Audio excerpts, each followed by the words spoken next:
ముందుగా శ్రీనివాస్ యాదవ్ గారు నమస్కారం. నమస్తే అండి. ఒక బీసీ పెట్టిగా అనేక సందర్భాల్లో మీరు కూడా మన డిబేట్లోనే గొర్రెలకి లెక్కలున్నాయి, బర్రెలకి లెక్కలున్నాయి, మాకే లేవని చెప్పి అన్నారు. ఈ నివేదిక దీనిలో అసలు బేసిక్గా బీఆర్ఎస్ పార్టీకి ఏమైనా అభ్యంతరాలు ఉన్నాయా? గతంలో మీరు కూడా చెప్పారు దానికి ఆన్సర్, బట్ సమగ్రంగా ఎప్పుడు కూడా ఆ నివేదిక మీ హయాంలో జరిగిన నివేదిక మొత్తంగా ఇలా బయటికి రాలేదనేది ఒక విమర్శ ఉన్నది. బట్ ఇవాళ ఒక ఈ ప్రభుత్వం ఏర్పడి సంవత్సరం అయింది. షెడ్యూల్ ప్రకారం స్థానిక సంస్థల ఎన్నికలు జరగాలి. ఈలోగానే ఈ కసరత్తుని పూర్తి చేసి అటు చట్టరీత్యా రిజర్వేషన్ కుదిరితే చేస్తూ ఉంటున్నారు, లేకపోయినా పార్టీ పరంగా వాళ్ళు 42% ఇస్తూ ఉంటున్నారు. సుప్రీంకోర్టులో బలమైన వాదనలు వినిపిస్తామని కూడా చెప్తా ఉన్నారు. ఏంటి బీఆర్ఎస్ పార్టీ స్టాండ్ ఏంటి దీని మీద? సార్, స్పష్టంగా మనము అంటే ఈరోజు అందరూ పెద్దలు ఉన్నారు, పోరెడ్డి గారు కానీ మీరు కానీ దాదాపు 3 దశాబ్దాల నుంచి మనం వివిధ ఉద్యమాలలో రాజకీయ పార్టీల్లో ఉన్నాం. అంటే ఏ ప్రాంతము గాని ఏ దేశం గాని ప్రపంచంలో ఒక జాతి గాని ఒక కులం గాని అభివృద్ధి చెందాలంటే ఫస్ట్ వాళ్ళ లెక్కలు తెలవాలి అక్కడ. అంటే వాళ్ళ ఆర్థిక, అదే విధంగా విద్య, ఉపాధి, వాళ్ళ సంబంధించిన విద్య, వైద్య లెక్కలు ఏవైతే ఉంటాయో అవి తెలవాలి ఆ ప్రభుత్వానికి. దానికోసమే ఒక సర్వే చేస్తుంది. అది ఏ సర్వే, ఏ పేరన్నా పెట్టుకోండి. ఆ సర్వే ఆధారంగా అక్కడ ఉన్న ప్రాంతము, ఆ జాతి లేదంటే ఆ కులము, ఆ దేశం, ఆ రాష్ట్ర సంబంధించిన సంక్షేమ పథకాలు లేదా వాళ్ళ ఆర్థిక, సామాజిక, ఆ తర్వాత రాజకీయ అభివృద్ధి కోసము నిర్ణయాలు తీసుకునే ప్రయత్నం చేస్తుంటారు. కానీ అంటే నా బాధ ఏంటంటే స్పష్టంగా ఈ దేశంలో అంటే ఈ దేశంలో ఇప్పటి వరకు జనగణన జరుగుతుంది.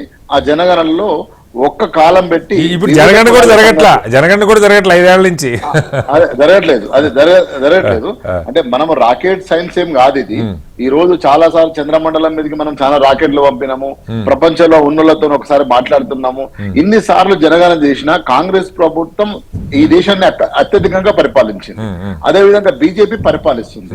సో ఈ కేంద్ర ప్రభుత్వాలు చేయాల్సిన ఈ పని ఇది సింపుల్, ఇది టెక్నికల్ అంశం, చాలా పెద్ద సబ్జెక్ట్ శ్రీనివాస్ గారు. మనం పాయింట్కి వచ్చేసాం, ఆడికి వస్తున్నా సార్. సో కానీ చేయలేదు. చేయకపోగా ఈ రోజు రాహుల్ గాంధీ కొత్త నినాదం ఎత్తుకున్నాడు, దాన్ని వెల్కమ్ చేస్తారు. ఎవరైనా కూడా ఈ దేశంలో ఓ రాజకీయమైన మంచి ఆలోచన వచ్చినప్పుడు ప్రజాస్వామికవాదులుగా లేదా రాజకీయ పార్టీగా వెల్కమ్ చేయాల్సిందే. కానీ అది ఎవరు చేయాలంటే కేంద్రం చేయాలి. సరే, ఈ రోజు కామారెడ్డి డిక్లరేషన్ లో భాగంగా, వాళ్ళ ఎలక్షన్ లో హామీలో భాగంగా ఈ రోజు వాళ్ళు లెక్కలు తీయాలని అనుకున్నారు. లెక్కలు తీయాలనుకున్నప్పుడు ఏం చేయాలి సార్? స్పష్టంగా ఒక శాస్త్రీయబద్ధమైన ఒక సర్వే జరగాలి. మీరు శాస్త్రీయబద్ధమైన సర్వే జరగలేదనేది ఈ రోజు మనకు ఎవరిని అడిగినా అర్థమవుతుంది. ఒక్కటే, ఈ రోజు మీరు ఎక్కడున్నారో, మీ ప్రాంతంలో మీ ఇంటికి వచ్చిరో మీరు నిజం చెప్పండి సార్.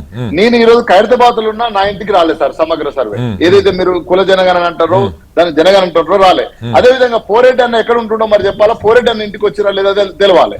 అంటే నేనేమంటున్నా, పెద్దగా మనం కాదు, శాంపిల్ గా మనం ఈ చర్చలో ఉన్న నలుగురు మన ఇళ్లలోకి వచ్చిందా, మన అపార్ట్మెంట్లకు వచ్చిందా అంటే 70% రాలేదని తెలుస్తుంది సార్. అన్నప్పుడు అది ఎట్లా శాస్త్రీయబద్ధం అవుతుంది సార్? ఒకసారి మనం అంచనా వేసుకోవాలి. రెండో విషయం ఏంటంటే సార్, ఇప్పుడు మన అందరికి తెలుసు సార్, రాజ్యాంగం కాన్స్టిట్యూషన్ ఫ్రేమ్ ప్రకారం 50% 60% లోపే మరి రిజర్వేషన్లు ఉండాలి. అది దాడితే కాన్స్టిట్యూషన్ ఒప్పుకోదు అనేది ఇది ఓపెన్ సీక్రెట్. ఇదేం పెద్ద రాకెట్ సైన్స్ కాదు. సో ఈ రోజు నువ్వు 42% ఇస్తాను హామీ ఇచ్చి, ఈ రోజు ఆ పక్కన ఉన్న ఎస్సీ సోదరులు, ఆ పక్కన ఉన్న ఎస్టీ సోదరులు మొత్తం కలిపితే స్లాబ్ దాటిన తర్వాత ఈ రోజు కోర్టు ఎందుకు ఊరుకుంటుంది సార్? ఈ రోజు ఎట్లా మనకు పర్మిషన్ ఇస్తారు సార్? ఇది ఓపెన్ సీక్రెట్ కాదు సార్. ఎందుకు అంటే నేనేమంటున్నా, నువ్వు 42% ఇస్తా అని ఎట్లా అన్నావు? కాదు సార్, దీని వాళ్ళ పార్టీ పరంగా వాళ్ళు ఖాయంగా ఇస్తామని చెప్తున్నారు. ప్రభుత్వ పరంగా సాధ్యం అవుతా లేదా ఆ చర్చ వేరు, దానిలోకి వెళ్ళట్లేదు సార్. మీ హామీలో కూడా 10% తగ్గించి 22-23% ఎన్నికలు జరిపిన చరిత్ర బీఆర్ఎస్ పార్టీ కూడా ఉంది. దాని గురించి కాదు. అయితే ఇప్పుడు చేసిన దానిలో లోపభూయిష్టంగా జరిగిందనే, కేవలం స్థానిక సంస్థల ఎన్నికల కోసం జరిగిందని ఏ రకంగా ఒక పక్క మీరే చెప్తున్నారు. రాహుల్ గాంధీ అక్కడ ప్రకటించారు, దేశవ్యాప్తంగా బీహార్లో, కర్ణాటకలో జరిగింది, తెలంగాణలో గతంలో చేసిన ఆ నివేదిక బయటకు రాలేదు. ఇవన్నీ ఉన్నాయి సార్. ఇప్పుడు ఎన్నికల కోసమే చేసిందని ఎలా చెప్తారు? మీ ఇంటికి నా ఇంటికి ఒకవేళ రాకపోతే 70% జరగలేదని ఎలా శ్రీనివాస్ గారు? సార్, హైదరాబాద్ లో 70% రాలేదనేది ఎగ్జాంపుల్, షాంపుల్ గా మీకు చెప్తున్నా సార్. మనమే ఉన్నాం కాబట్టి. సో ఈ రోజు ఏంటి పోయినా హైదరాబాద్ లో జరగలేదనేది ఓపెన్ సీక్రెట్. రెండోది ఏమంటుండే సార్, నేనేమనేది, ఈ రోజు మీరు సర్వే చేసి మీ పార్టీలో ఇస్తా అంటే ఎవరు వద్దన్నారు సార్. నేను దయచేసి చెప్తున్నా, మీ కాంగ్రెస్ పార్టీలో మీరు మా బీఆర్ఎస్ పార్టీలో మేము ఇచ్చుకుంటాం అనడానికి ఈ సర్వే అవసరం లేదు. ఇది సెన్సబుల్, ఇది సెన్సబుల్. ఈ రోజు మీరు 60 ఏళ్ల నుంచి పిసిసి ప్రెసిడెంట్లను చాలా మందిని బీసీలను చేసారు, కానీ ముఖ్యమంత్రి చేయలేదు కదా సార్. ఈ రోజు ముఖ్యమంత్రి చేయలేదు కదా.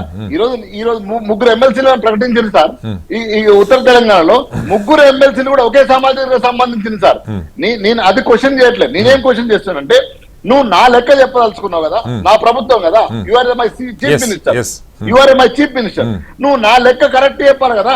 నేను ఎంత ఉన్నో, నా హిమోగ్లోబిన్ ఎంత ఉందో, నా సిబిపి ఎంత ఉందో చెప్పాలి కదా. నువ్వు చెప్పకుండా నన్ను పూర్తిగా డయాగ్నోస్టిక్ చేయకుండా నువ్వు పర్ఫెక్ట్ గా ఉన్నావు అంటే ఎట్లా? ఇంకోటి రెండో విషయం సార్, మేము చేసినామన్న ఒక్క మాట సార్, మేము చేసినాం సార్.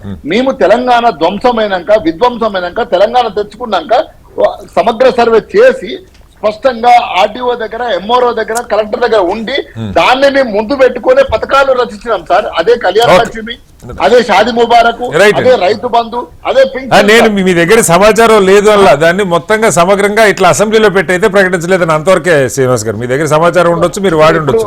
నేను ఆ పాయింట్ ఒక్క మాట, తలసాని శ్రీనివాస్ యాదవ్ గారు మా పార్టీ నుంచి ఎమ్మెల్యే గారు, సీనియర్ శాసనసభ్యులు, సీనియర్ మంత్రి ఏం చెప్పిందంటే, మీరు చట్టబద్ధం చేస్తే తప్ప ఇది కేంద్రానికి పోయి మీరు చేతులు దులుపుకుంటా అంటే కుదరదు, అది మామూలే అవుతుంది. స్పష్టంగా చూడండి సార్ మీరు లాజిక్.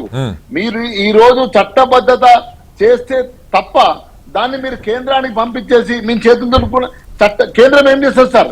నువ్వు కాదు కదా సెన్సస్ చేయాల్సింది, నేను కదా, నువ్వెవరు భయం ఉంటది, అంతే కదా సార్. ఇప్పుడు అట్లాగా సార్, మీరు చెప్పేది కరెక్టే, కానీ కేంద్రం చేయకుండానే తమిళనాడులో మీరన్న 50% దాటి 69% దాకా అమలవుతుంది. సుప్రీంకోర్టులో వాళ్ళు ఇది చేసుకున్నారు, షెడ్యూల్ లైన్లు పెట్టించుకోగలిగారు.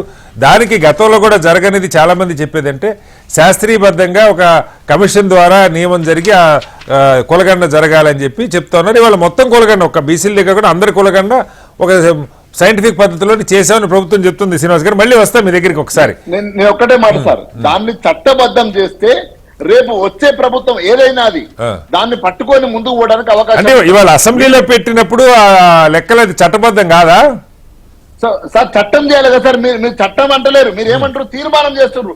ఏమని తీర్మానం చేస్తున్నారు? మేము కేంద్రానికి పంపిస్తున్నామని తీర్మానం చేస్తున్నారు. కేంద్రం ఏమంటే సార్, సింపుల్ అది సార్, ఒక్కటే మాట ప్లీజ్ సార్. కేంద్రం ఏమంటది? అది నువ్వు కాదు కదా చేయాల్సింది, నా పని కదా, నువ్వు ఎందుకు చేస్తావు అంటది.